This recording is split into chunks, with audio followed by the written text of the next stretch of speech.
We are here today with Ms. Sarah Kaskas at the International Peace Festival.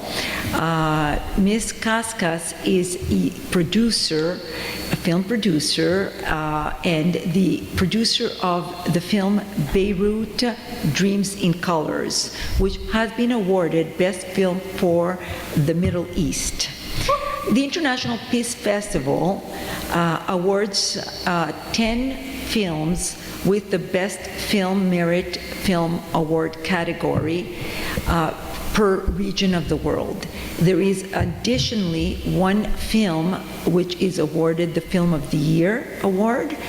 And today, we just completed the screening of Beirut Dreams In Color. And we have with us present Ms. Sarah Kaskas, who flew in from Beirut to receive the award, which will be presented to her on Sunday in the afternoon at our awards ceremony, which is beginning at 4 p.m. With cocktail hour, and then the ceremony officially from 5 to 7 p.m. Toronto time, this coming Sunday. So thank you very, very much for joining us here, Ms. Kaskas. It is an honor and a pleasure to meet with you in person. We have selected this year this film, Beirut Dreams In Color, as the best film for the Middle East, as it touches on a theme which is, of course, relevant to the mission and the subject of our own festival, which is dealing with peace and conflict resolution. So what I would like to ask you then is, first and foremost, if you can tell us a little bit about the theme of this film for those who have not seen the film, and how you came about to actually create this film and the reason for it. Thank you for having me. And I think the theme of the film is basically commenting on what's happening now really in the world. It talks a lot about 10 years of queer revolution in the Middle East, and the more time passes by and the more I watch the film, the more I realize it's extremely relevant in the climate right now globally. The film is very important to me, and it came about, I think it was a beautiful coincidence that I connected with the director Michael Collins. It was really random, actually, and as soon as he got in touch with me through, I think, a common friend, it was just very clear to me from the very beginning that it was really a responsibility to take on this film as one of the producers. It was also a really proud moment because I'm the only woman producer and also the only Arab as well. So I felt this really strong responsibility to be able to represent queer communities in the region, delicately and with all the respect that we deserve as a community. Yeah. Thank you very much. Now, how did the idea germinate for producing this film, and who was essentially behind the concept? Yeah, so when I got on board, most of the film was already, being worked on. There was a really early draft, and there was a lot of material still missing, particularly from Beirut. They had filmed a little bit already, with one visit that Michael did to Beirut. And then there was, really important material like the interview with Mustafa, who's the lawyer and best friend of Sarah. And, some post-explosion, imagery that also reflects a lot about, how communities were really damaged after the explosion.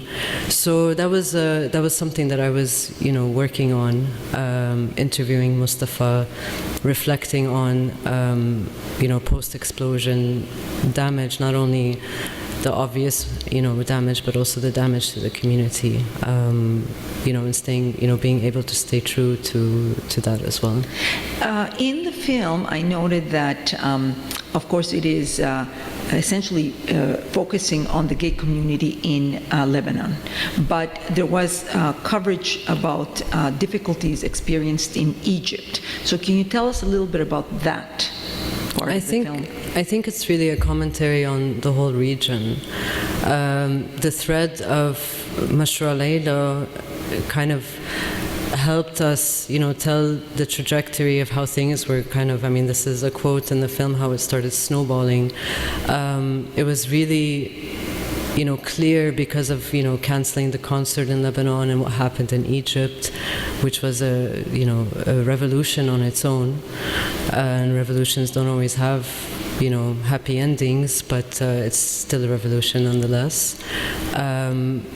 Basically, it's a commentary and, a piece of history, a documentation of what's been happening in the region. The focus, of course, on Beirut and in Egypt, again, because you have Mashra Laila kind of, walking us through really 10 years. The film starts with their first concert and then continues on, which is really a span of a decade. And it was really interesting because when you're doing a documentary, you don't really know when to stop because life is continuously moving forward and there's always new issues that are arising that tie into the topic of the film.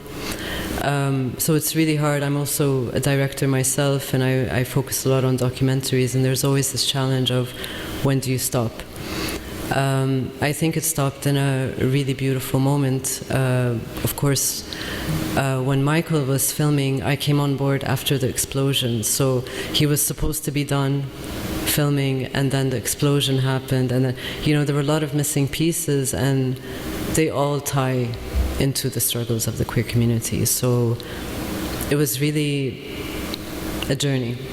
Now, for our audience who are listening and may not be familiar, of course, with the film and the circumstances in Beirut, when you speak about the explosion, this was the explosion that happened at the harbor back in 2020.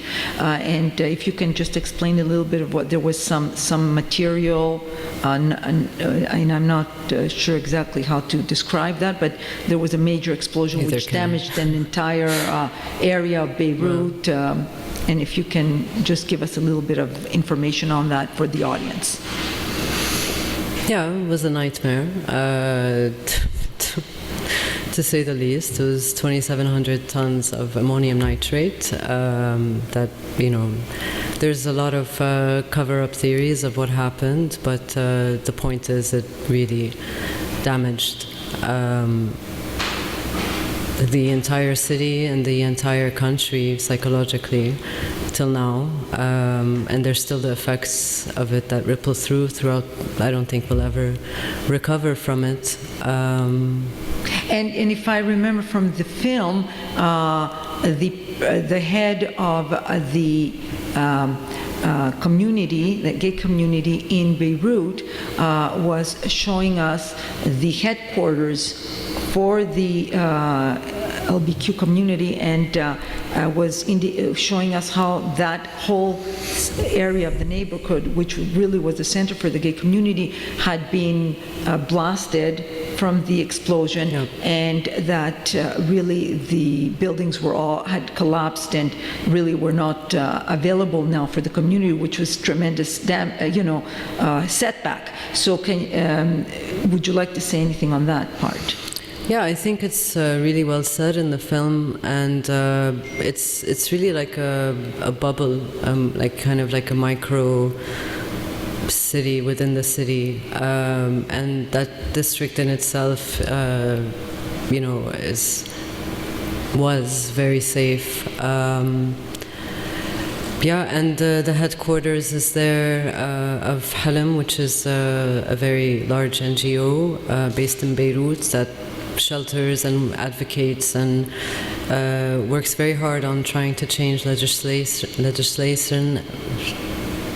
And it was damaged. A lot of the spaces were damaged. Now, again, and I go back to the fact that we're speaking to a live audience who may not have seen the film, and we hope that everyone that might have an interest will tune in and watch this film subsequently. But right now, what I wanted to go back to is the trajectory of the film in terms of the time period in which it was shown. So we're looking at, if you mentioned 10 years, as I recollect from the film, it goes from 2017 onwards. So can you tell us about the beginning period or the start point of the film in terms of the time period?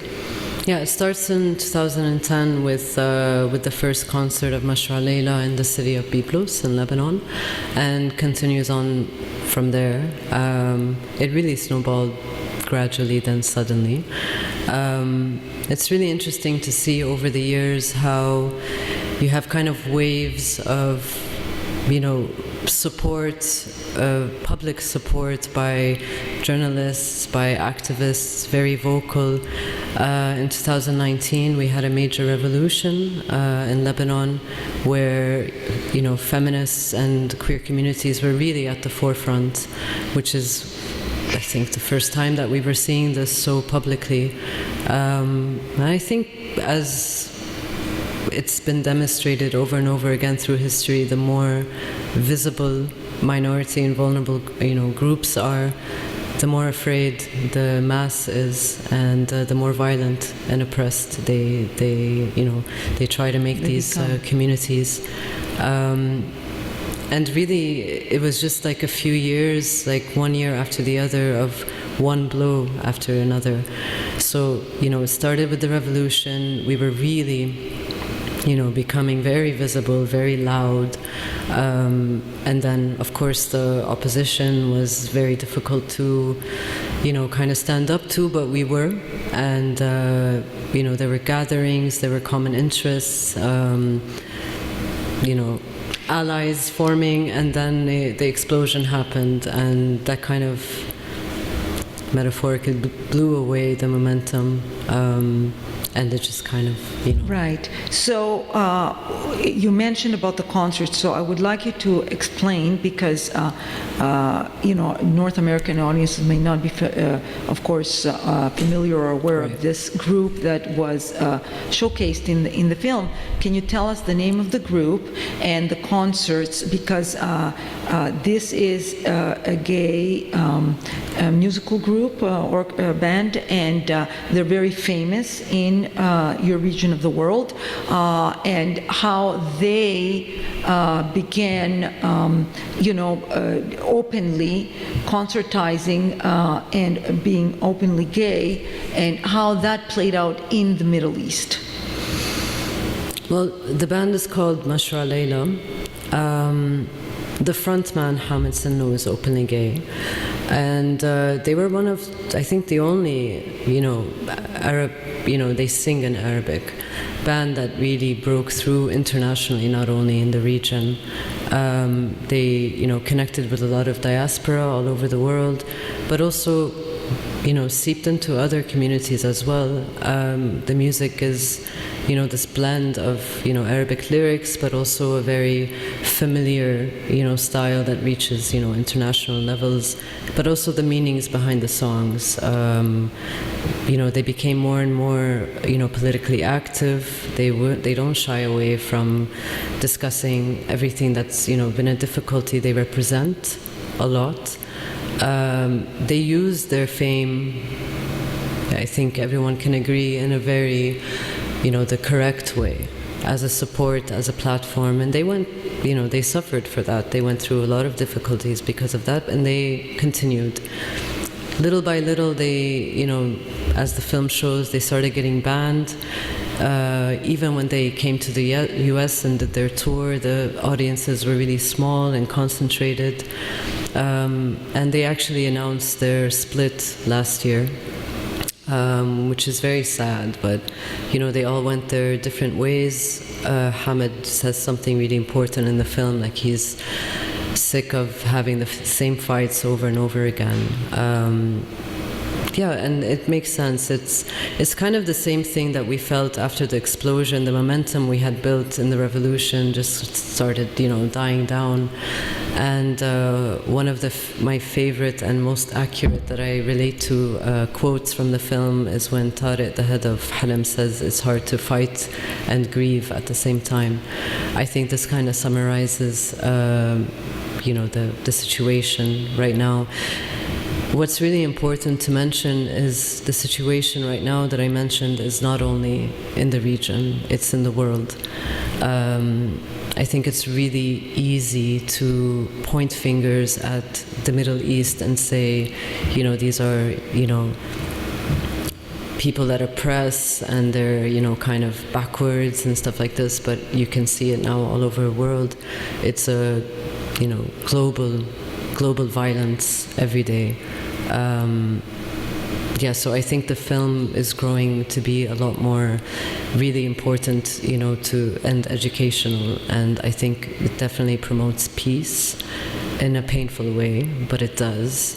I don't know them personally, obviously, but I've heard of several people who really started to get a lot softer towards understanding the difficulties of queer communities in the world because of this film, which is, the reason why we work on films, when you're doing a documentary, one of the strongest forms of documentary is when you can have a sort of, they call it impact campaign, to go along with the film. So there's a cause towards the film, and being able to, work on that and screening in schools or universities, or even having it publicly on the platform is really important.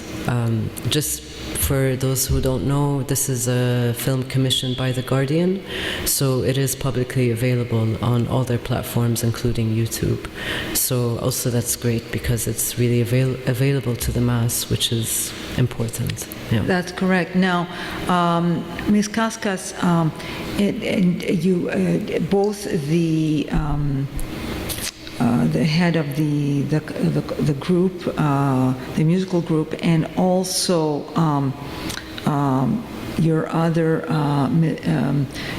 principal in the film, Ms. Sarah Hajazi, mentioned about the threats that they received online, which unfortunately led to the suicide by Ms. Hajazi. So what I would like you to speak about right now is the online hate campaigns that were ongoing, both in terms of the group, the concert group, and also Ms. Hajazi.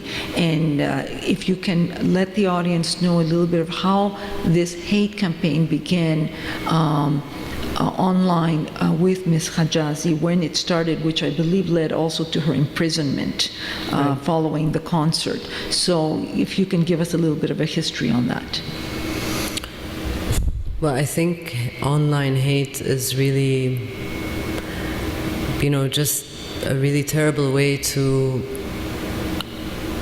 make it even, on a bigger scale. Before this, online stuff, it was very kind of concentrated and local, and there was hate received from all over the world, of course, till now. It's just really hard to believe. It's really actually scary that anytime there's, a tribute to Sarah or a mention of Sarah, there's still till now people that, are speaking against and hating and saying very violent things even after her death, which is horrifying. So Ms. Sarah Hajazi was a gay person who participated in one of the concerts. I believe it was back in 2020, and that she raised 2017, and she raised the rainbow flag, I believe it was, during the concert, so that there were photographs taken of her while she was displaying the flag on stage. And following that, that's when people began to post all these kind of hate content online, and as well followed by state pressure from the government, right, in Lebanon, and which led to her imprisonment. Do you have any information as to what happened there? Yeah, it was in Egypt. In Egypt, I'm sorry. So It was, we all knew about it. It was, international news, even international news covered it. There was a major crackdown. After the concert After in the 2017, concert, yes. A very big crackdown. And how many were arrested? Over 100. Okay. And it was really, there was like an infiltration. Right. In the community. Yeah, and Following. police were, disguising themselves on, As civilians. apps, or no, like they were, apps. They're trying to, be part of the community and then arrest them. So it was really a terrible thing to do, and this kind of rippled into other countries as well. This kind of tactic, they would pose as a queer member, a queer community member, and then arrest actual members, and it's kind of instilled, of course, fear in everyone, and the amount of violence that happened in Egypt from the police, was something that all of our communities were feeling as well. And it's still a ripple effect. I mean, this is spreading again all over the world, and also, a lot of it's in Lebanon as well. But it really is kind of, the more these things happen, they're very sad and unfortunate and devastating to, communities and allies. But as at the same time, it bonds everyone together, and it creates a bigger community as well. So. Now, in terms of Ms. Sarah Kaskas, she had to leave Egypt Right. and emigrated to Canada, was granted refugee status, I believe, back in 2020. Right. But as indicated in the film, she felt very isolated because she had to leave her home, her siblings, and that the pressures, the online pressures, and the harassment that she experienced, and the isolation that added to her situation, being away from her family and from her country and her culture in a foreign country, eventually led to her suicide, which was in 2020. Yes, June. and this was, of course, she reported this, that actually she committed suicide, because it's something that sometimes is not known publicly when someone dies by suicide. But this was something that galvanized the community and brought international attention to this issue. So can you tell us a little bit what is happening now at this time, in terms of both the trickling effect of what happened with Ms. Kaskas, and also the experience of the community, as well as the group, the musical group, at this stage? Well, first of all, I think it is wrong and unfair to speak on behalf of Sarah. What she has stated publicly is, coming from I feel like she's an embodiment of a revolution on her own. I won't speak further about this. Everything that she wanted to say and had to say, she said publicly. Anything further than that is, Of course. And she's of course a beautiful, very progressive young woman, Yes. who both politically and otherwise. And the one thing that I liked very much was when she said, that she wished for the sky, and that the sky was sweeter than the earth. Yeah. So, I think that says it all, right? The one other thing that I wanted to ask you before we turn to our audience and see if they have any questions for you is that I think the word is halem. Halem, which means dream in Arabic. So can you tell us if that is that the name of the band, or is that the name, in what context was that? Halam is an NGO located in Beirut.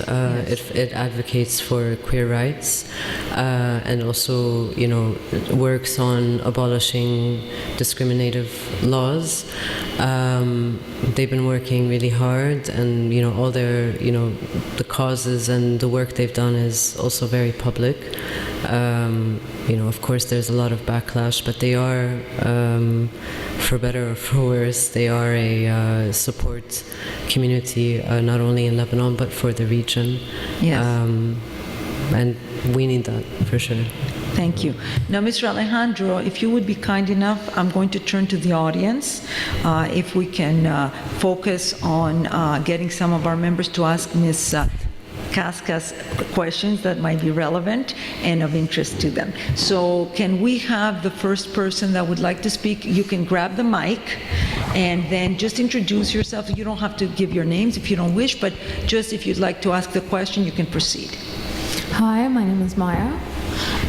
Sarah, I wanted to ask, what were the challenges in terms of security in filming this movie in specific? Because, especially with the interview with Mustafa, and the collection of the archives, tell us more about that, because I feel like it's very impressive that someone could not only collect that archive but also interview key people, and it takes a lot to know who are the key people that you want to project their voices in such films. That's my first question. Thank you. In terms of security, the interview with Mustafa was in his living room, and then everything else was on the streets and at the port and stuff like that. We did have soldiers come up to us, and for some reason it's okay to film something on your phone, but not with a big camera. But also the cinematographer that I was working with for the film is also a journalist, so that helped. Interviewing Mustafa, of course, was extremely important. He's not just her lawyer, but he really is a very close friend of hers. And he was the only one that could give true insight on what it was like for her, not just as public knowledge, but him being there, especially working on her case. And it was just, right now he's no longer in Lebanon, but it was just beautiful connection that he was there at the time and that he was willing to talk. I think we really connected on so many levels, especially being Arab and understanding the challenges that we go through. We're really, as someone told me yesterday, we're related by trauma. So it was very much something we recognized in each other. So it was just a beautiful time. We went and sat with him before, spent, some time talking before I came back with the camera, just, to be able to really, build a comfort with each other, to be able to discuss some really difficult things before you just kind of bombard him with the camera. I think was very lucky to be able to have him, and I think without him the film wouldn't have been this effective, because it would just be based on archive and people just kind of speaking on her behalf without really knowing her. So it was beautiful that he was able to take part of the film. Anyone else that might ask a question, please? You can take the microphone if you'd like. Yes? No? All right. So with that then, Ms. Kaskas, would you like to leave us with some concluding remarks for the panel and for our audience online? And I guess we will conclude afterwards. Yeah, just the whole film's purpose is to create, tolerance and be able to coexist. And even though it's, I really believe in the power of art and how it can communicate and change, really be able to change people's, views and create a space for open dialogue. And I think that's something that we really need to keep doing and keep talking about. And Sarah Hijazi's story is something that really needs to be known and discussed and remembered. So yeah, thank you for having me. Thank you so very much. We are very honored to have you with us. And I urge our audience members to certainly check out the film. It's titled Beirut Dreams in Color, and it is available on YouTube for anyone who is interested to watch the film. So we certainly urge and welcome you to do so. Thank you so very much again, Ms. Kaskas, and all the best to you and to everyone connected with this film. Thank you. Thank you.